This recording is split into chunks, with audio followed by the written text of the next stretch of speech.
Hi, this is Charles Hoskinson broadcasting live from warm, sunny Colorado.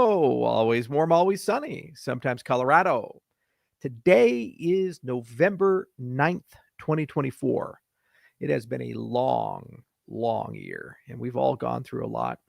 And we've had our ups and we've had our downs. But I had a chance to take a very productive week off. And I took that week off during my birthday. And I took that week off during the national election.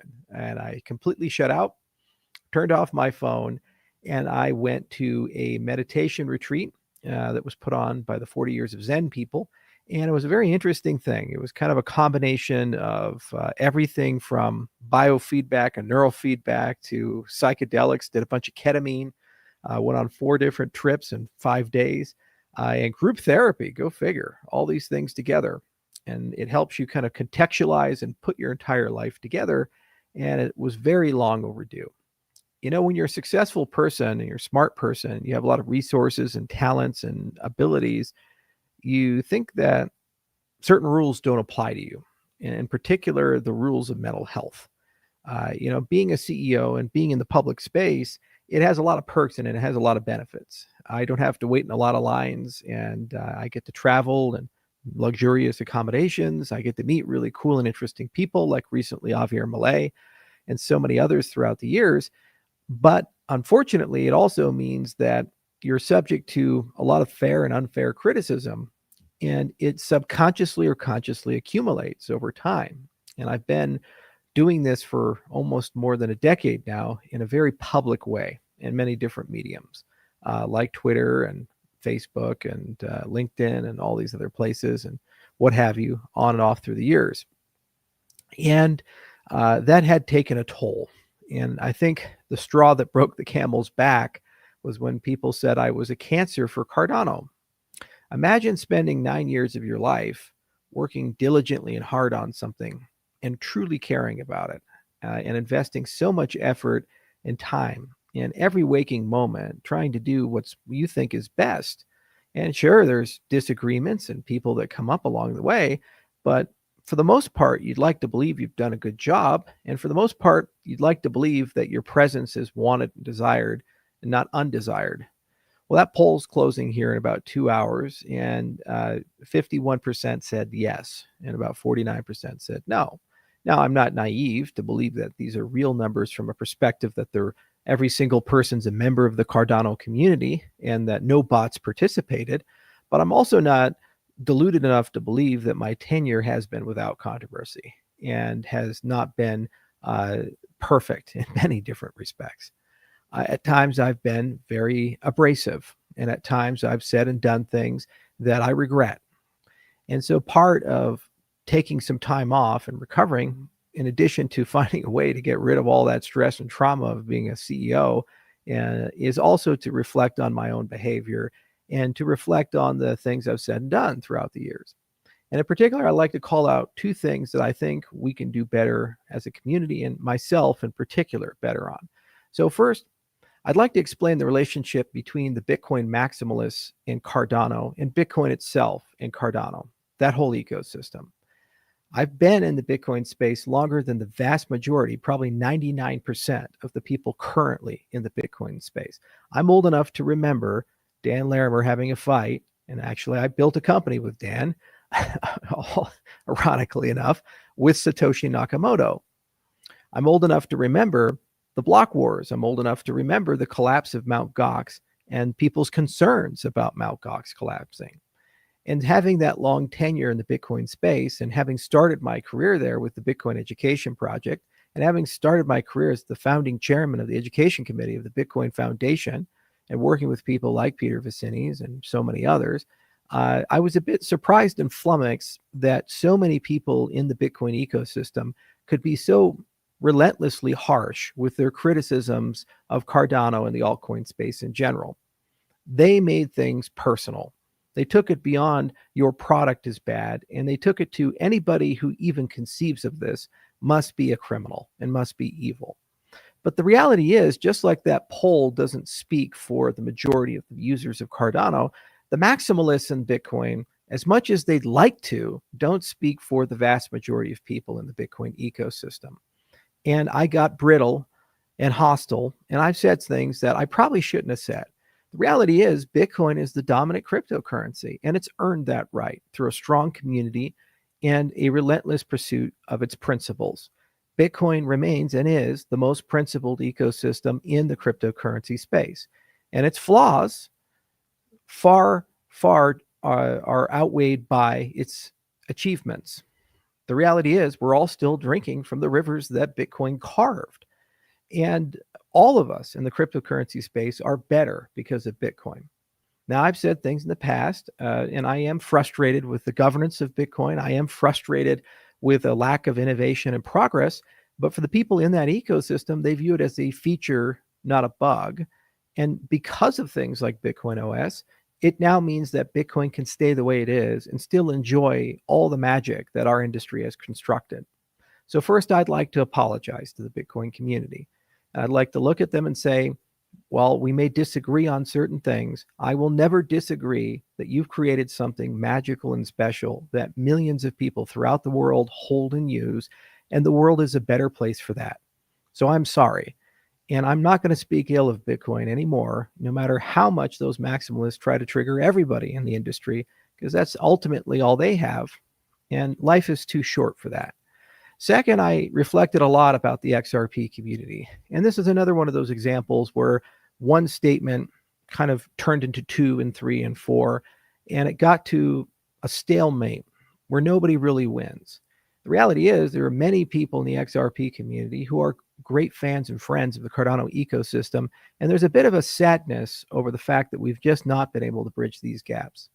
Let me be clear about something. It was never my intent to say that XRP as an ecosystem should not exist, and XRP as an ecosystem should have endured the horrors that it has over the past few years from an overzealous regulator who has victimized the people who hold XRP.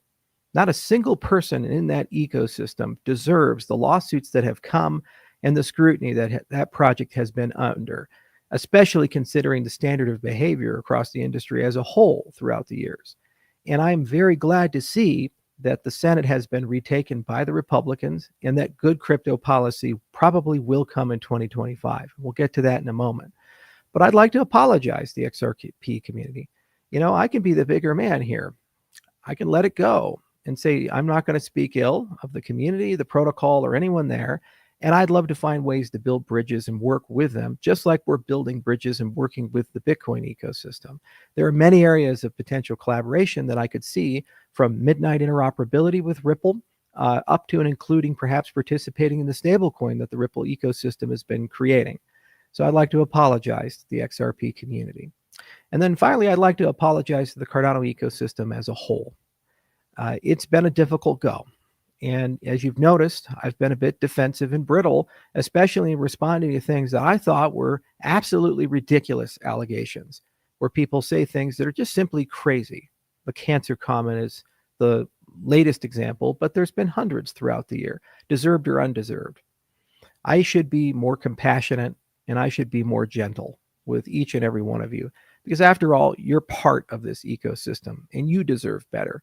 And I have to understand and appreciate that your knowledge and perspectives and viewpoints may not be as informed as they need to be, or may not be the same as mine.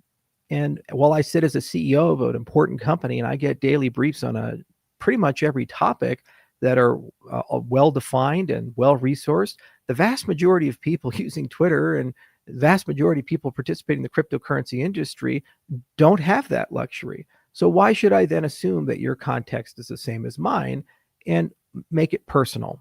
I shouldn't. And in some cases, I called people liars. I should have been more gentle and I should have been kinder about this. And I wasn't. So I'd like to apologize to all of them. You see, it's been a hard go. And I think you guys have seen it throughout the years. There's been a great burden that I've carried for a long time. And I look older and older every day, but I feel a lot younger today. I really do. I've been able to let go of a lot of those burdens, and I've been able to think a lot about the future. The reason I created Cardano was because I wanted to leave something behind that made the world a better place for everybody, everywhere. I didn't care where you're born, what language you speak, the culture you belong to, your politics, regardless of how crazy I think they are. It's not my place to judge. What I wanted to do was create a safe space for the economic, political, and social systems of the world to be able to build and flourish in a way that are beyond reproach. I wanted to move to a world where we go from don't be evil to can't be evil by design, so we can begin to trust each other again, and through trust, we can make progress again as a society. Now, here's the reality. We have achieved enormous technological strides with Cardano. We have laid a foundation that if we continue to invest in and build, will be here for generations to come.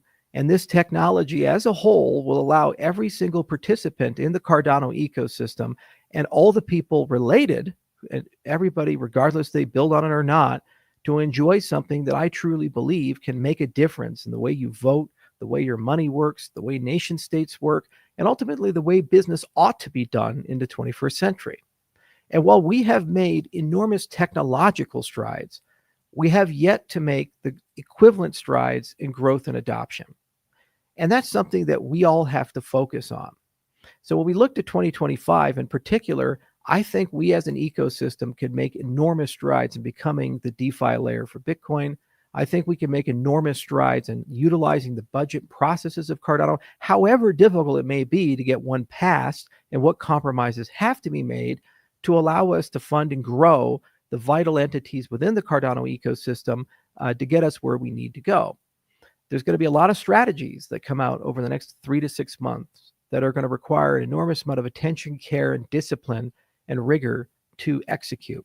I'm going to be involved in those, and I'm here to fight because I want to see this technology in every home. I want to see this technology running every nation state, and I want to see this technology on every single cell phone, working with every person in the world, because everybody deserves to have a solid foundation for truth to grow and foster a better relationship with others and have people have faith in each other again.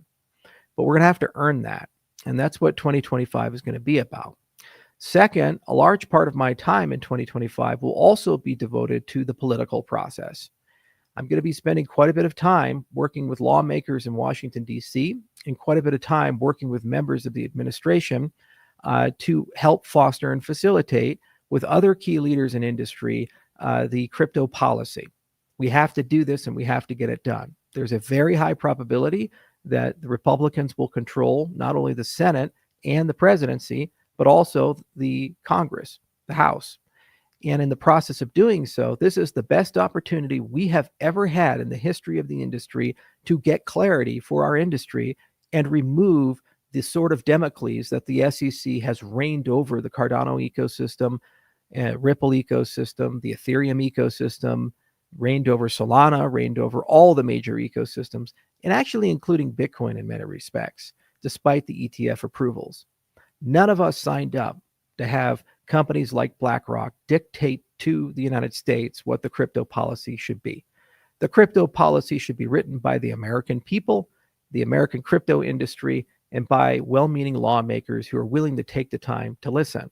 So we will establish at Input Output a policy office, and we're going to begin staffing that office, moving some personnel around, and hopefully by January, we can begin to participate in that process and work with certain key leaders in certain key positions and get to a point where we can hybridize many of the proposals, including FIT 21, including the Lummis bill, the FIA, and other such things, so that we can get a bipartisan bill passed that will give us absolute clarity of when things are securities and commodities, help us navigate the often tumultuous and chaotic waters of DeFi, and get us to a point where we can get back to business.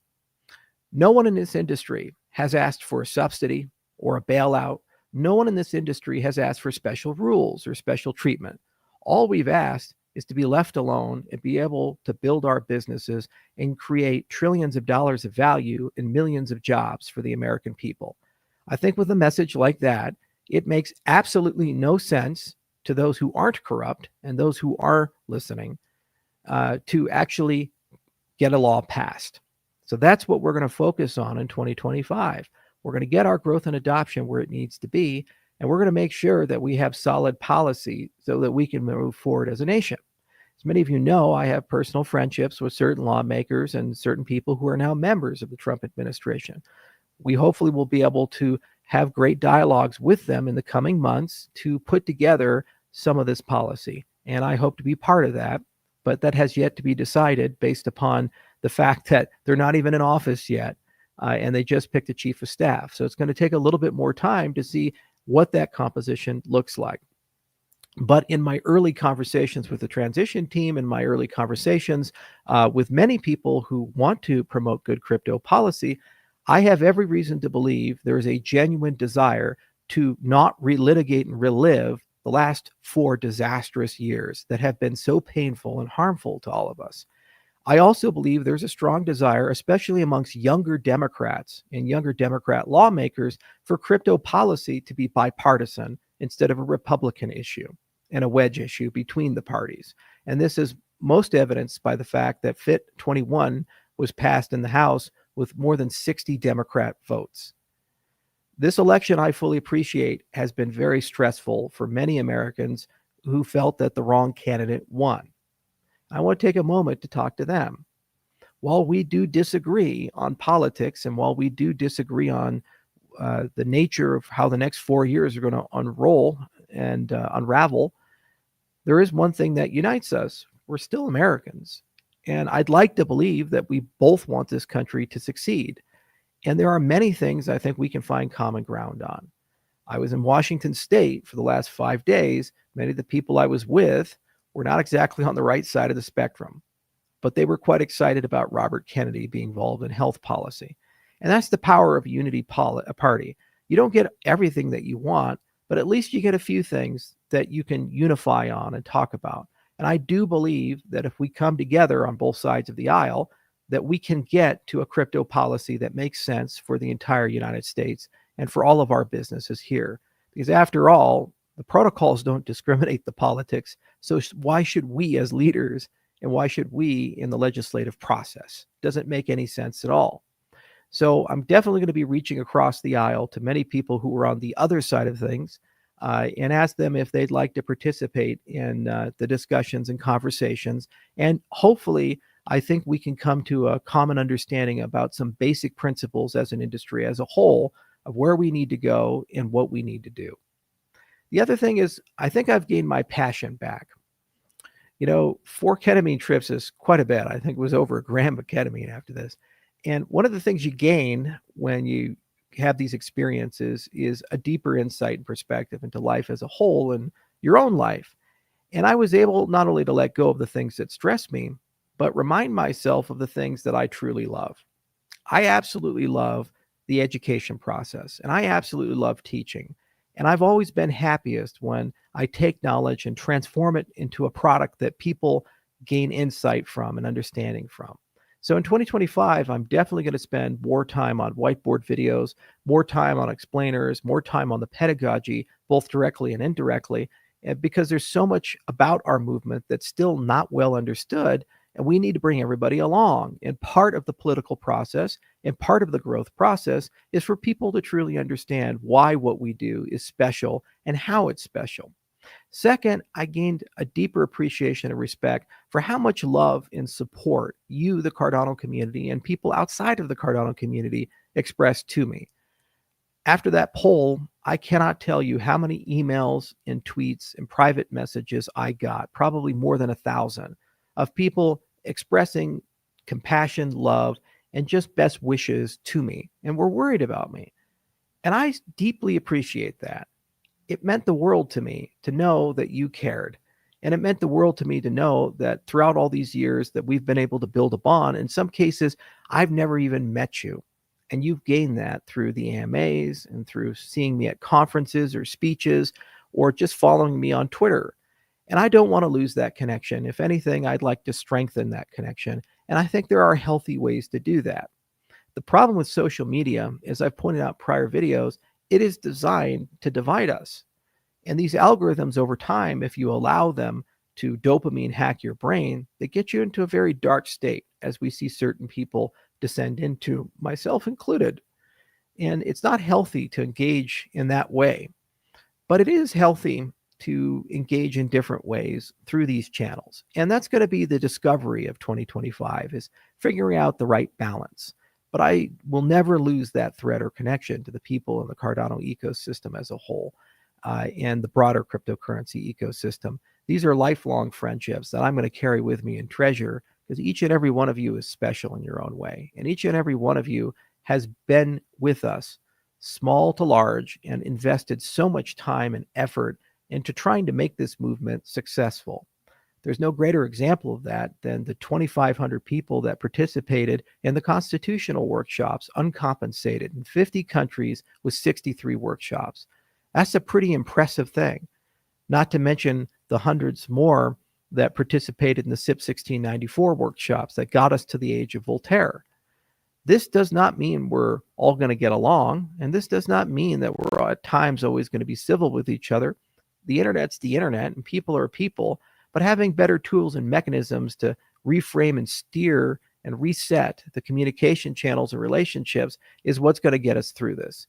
Because at the end of the day, we are asserting as an ecosystem that our blend and brand of decentralized governance is far better than what came before. Well, we have to prove that to the world by having an efficient, effective, and high integrity government. We have to prove it to the world by showing that things like intersect work, the constitutional process works, things like the budget clear on an annual basis. And if it doesn't do that, we have to find a way out of that situation together. If we can't, we don't deserve to go and aspire to run the ecosystems of the world, because we're not actually offering them something new. We're offering them the same division and chaos that came before. But having received so much love and goodwill from some people, including competitors, it really did show me that I think people are definitely up for the task, and there's a strong desire to get these things done. So that has also reignited a flame and passion, and it's something that will carry us through in 2025. The age of Voltaire is here. It doesn't mean we've arrived at a destination. It means that we've just entered a new world to explore. Governance is the most difficult human endeavor, and we, like all those who came before us, are going to have to spend some time exploring and figuring out how to survive in this new world and thrive in it. But I don't believe for a moment we don't have the tools, the talent, the people, and the will to get this done. I know in my heart we will. It's going to take some patience. It's going to take some time. There will be failures and mistakes. There will be missteps. And unfortunately, every time we make them, we will be subject to harsh criticism and unfair media. But you know what? It starts at the top. And I have to stop reacting to these things, and I have to stop giving life and power to them. So I'm just going to move on, and we're going to focus on the good things, what we want to achieve, where we want to go, and how we want to get there together as one group. And every year we will continue to grow in size, we'll continue to grow in maturity, and I have no doubt we will construct the most advanced and effective, efficient, and highest integrity governing structure ever in the history of humanity. And by doing so, we have earned the right to be the home of the economic, political, and social systems of the world. Now, we will continue working with nation-state partners. We will continue working with the DeFi and dApp side. Make no mistake, Cardano is also a Web3 protocol, and there's a lot of things to build. And things like Midnight, I think, naturally will solve some of the friction and pain that we're having on the Cardano native token side of the world. We need to get listed on exchanges. We need custodians to come in. There's so many missing pieces of infrastructure that at times perplex me, because while it was never the job of input-output to get these things integrated, it seems to be that no one else wanted to claim accountability for that. And that's okay. If we have to do it through Midnight to get it done, or another agency has to do it, we'll find a path forward as an ecosystem so that when we close out 2025, Cardano will be accepted and selected and used in all the same places that Ethereum and Bitcoin are. That should be the standard, and we should find a way to make that happen and make it happen for those who build on our ecosystem. So I care a lot about liquidity, and I care a lot about solving these fundamental problems. On the stablecoin side of things, there's also things that perplex me. I can't for the life of me understand why Circle is still not on Cardano. I don't believe it's money. If it was, I think it would have already been paid. There's no real communication about this topic from the foundation to me, so I really don't know, and I've never been briefed in any way about where these discussions have been. I don't know if they're stalled or progressing, but I'm a bit skeptical that we'll actually see it launch this year. So we as an ecosystem, just simply put, have to move on. And I think things like USDM paired with USDC on other ecosystems and atomic cross-chain swaps and other things can allow us to have short and mid-term liquidity bridging that will effectively replicate the use and utility of having a tier one stablecoin. But longer, we do have to ask ourselves as an ecosystem and as an industry, is it fair that one private company should have so much influence and power over decentralized infrastructure and be perceived as a kingmaker? Thus, what we need to do is talk to smaller cap cryptocurrencies and mid cap cryptocurrencies and have that same conversation and remind monopolies that when they abuse their power, there are consequences in the masses. And I do firmly believe a federation of blockchains can come together, as Ripple has already done, and resolve this problem distinctly and absolutely. We will continue to do research with JED and algorithmic stablecoins, and I do believe great progress has been made throughout the years, but there will always be a need, use, and purpose for asset-backed stablecoins. And I believe with some investment, things like USDM, USDA, and others in the Cardano ecosystem could blossom and allow us to get where we need to go for where we're at in the 2025 cycle. But don't believe for a moment that there's some barrier on the Cardano side to prevent this from happening. There's been open arms for quite some time, and through this frustration, we will have innovation. And again, I'm more than happy to get involved in these things, but it's never been our remit in place. And I think with the new government of Cardano, perhaps with fresh eyes, we will have an opportunity to get where we need to go. There's also been a lot of discussion about the stewardship of the Cardano code base and the future roadmap and future clients of Cardano. There are two members-based organizations. There's Intersect, which some perceive to be an extension of input-output. This is a wrong notion. Intersect is not. It's a 501c4, I believe, a not-for-profit in Wyoming. It has a board. The board is electing community members, and many of the chairmanships are run and controlled by members of the community. Intersect is by and for the community of Cardano, and it suffers from everything a members-based organization suffers from, but it has all the benefits as well. It allows people to have discussions, often difficult ones, and it pushes them along as best it can as an organization. You, the community, through the vote, through your representatives, get to decide if you still want Intersect. Intersect has less than 6 months of runway left. The initial founding of it had enough capital to get it going for a little bit of time, but it wasn't given an unlimited endowment and mandate with an unelected board to exist forever, regardless if it produces any value to the Cardano ecosystem. I'd like to believe we've moved beyond that. So Intersect was founded with the principle that it will only exist if you, the community, wish to preserve it. So during the budget process, I'm happy to donate funds to Intersect to keep it solvent, but ultimately the budget will be a referendum of whether you think Intersect is an organization that should persist or not. And that's how it should be. The people who do things in the ecosystem have to earn their keep. And you have to ask yourself, do you think an organization like this is necessary? Now, Pragma is the other members-based organization, but it currently is not open for members to join. We asked to join. We're not allowed to yet. I believe that there will be an opportunity in the future, but they've kept it quite tight. And I think they really want to focus on the future clients of Cardano. And I agree, there is some benefit and a small, highly focused group of engineers with a clean room philosophy about how things should be done. I think the division of work between the two clients should be that Cardano 1.x, the current Haskell client, should be managed and maintained by the technical and product steering committees of Intersect. And we should continue building up on that client until Ouroboros Paris is done.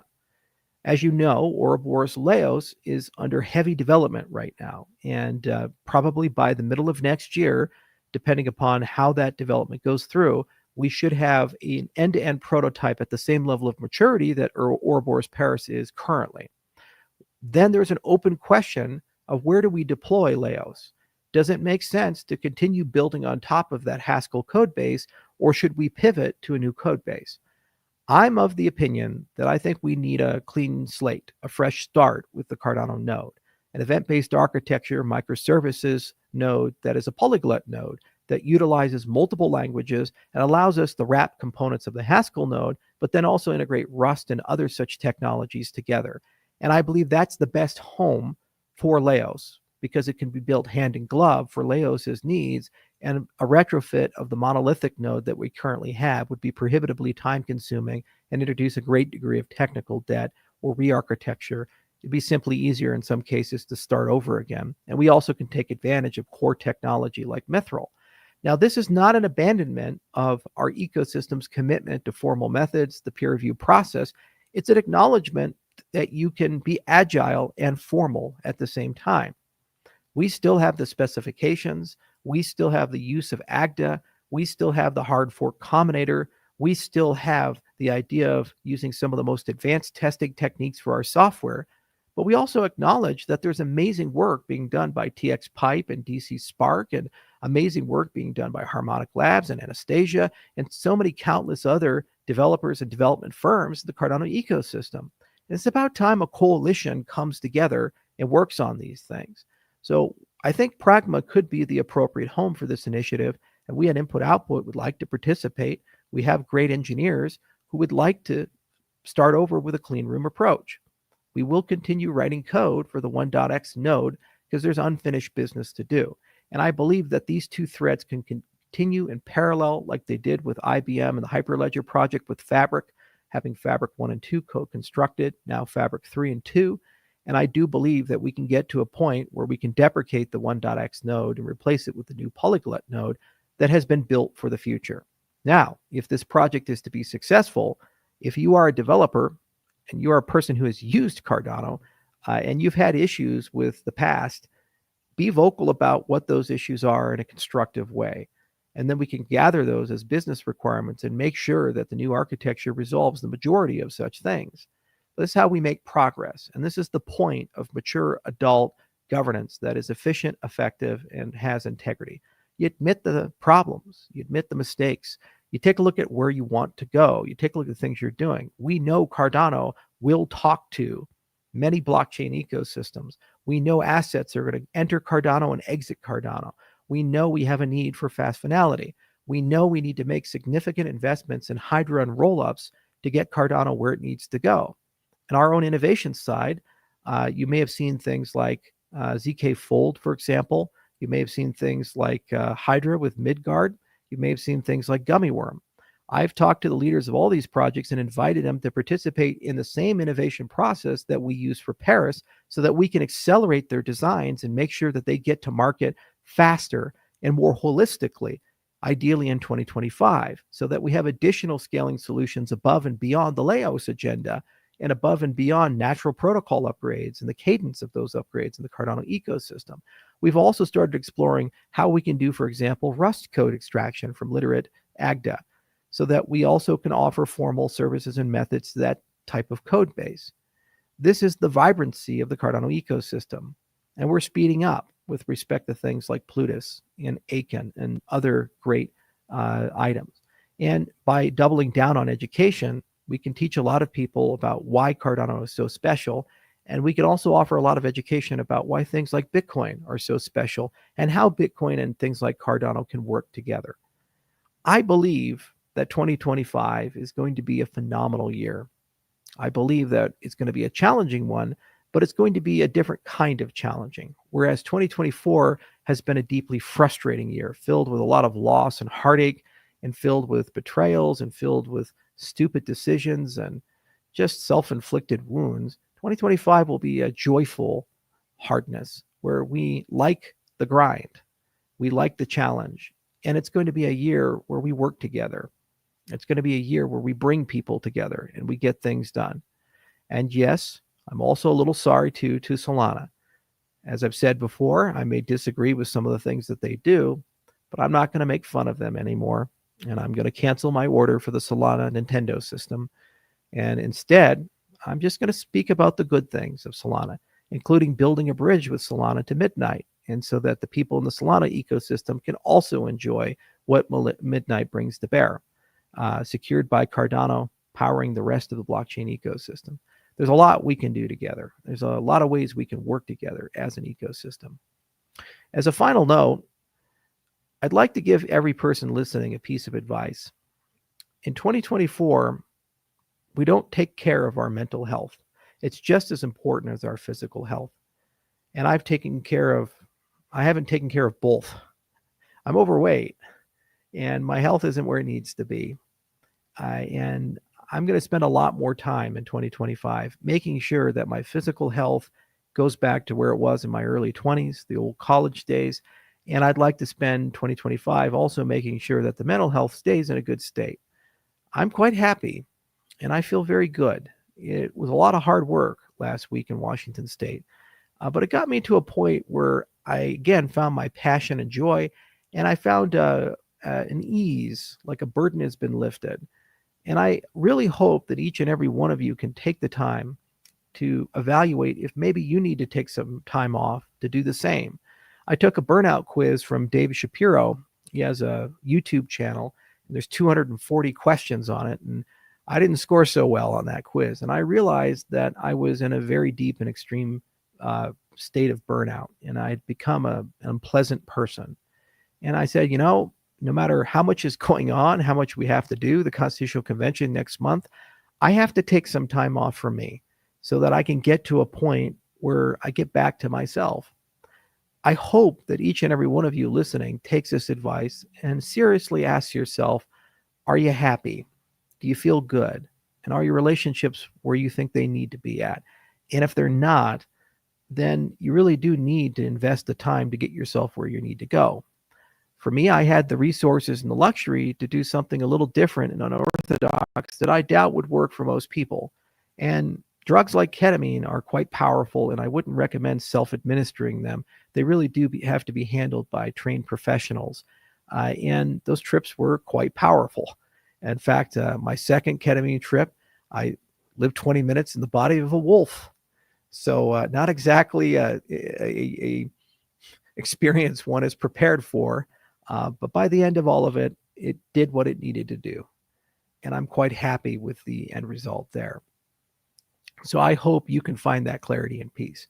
I will be taking time out in 2025 to continue that journey. I'm going to go to a darkness retreat next and spend about a week in darkness. It's very simple, but very challenging thing. They feed you through a double door, so even when you're eating in the dark. You never see light for a whole week or sound. And it allows you to develop a very comfortable relationship with yourself and all the demons that you have you take in with you. I'm also going to be traveling in April to a special undisclosed location to do a special undisclosed thing. But I will travel with the video crew and we'll show you guys once we go through it. It's a little crazy. It's a little dangerous, but I think we figured out how to solve it. So it's going to be a heck of a lot of fun and very, very challenging. Probably the most challenging thing a person can do. And it gives me a nice inspiration to continue the journey to get my physical health where it needs to go, because the place I'm going is not exactly handicap accessible. It's going to be challenging. So we'll have some fun with that. And there's many more things to come in 2025. And I'll just keep those investments and fall in love with the process. The last part of this is you cannot fall in love with a goal or destination and believe that when you arrive at that destination, whether it be wealth or prestige or power or some relationship, that somehow your life would then be worth it. You've earned life and everything's going to be okay. Excellence comes from the habits that you have every day. Excellence comes from loving each and every day and each and every moment.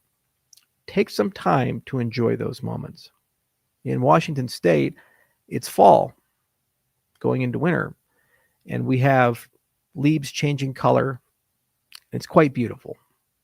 And I spent so many days not witnessing those leaves change colors. And I spent so many days not caring too much about those small details because I live so much in the future. And being able to take a moment to reflect and step back and just look at the world as it is, not as we want it to be, or not as we judge it to be, but as it is a very powerful thing to do. And in the process of doing that, You can always find beauty, even in the ugliest, nastiest spider. So thank you all for listening. Regularly scheduled programming will resume next week, and we got a lot to do. And 2025 is going to be very exciting, very challenging, very fun, and very hard year. But it's going to be the year that we look back on fondly and we say, that was the year we really got it done. Let's go change the world. Thanks, everyone.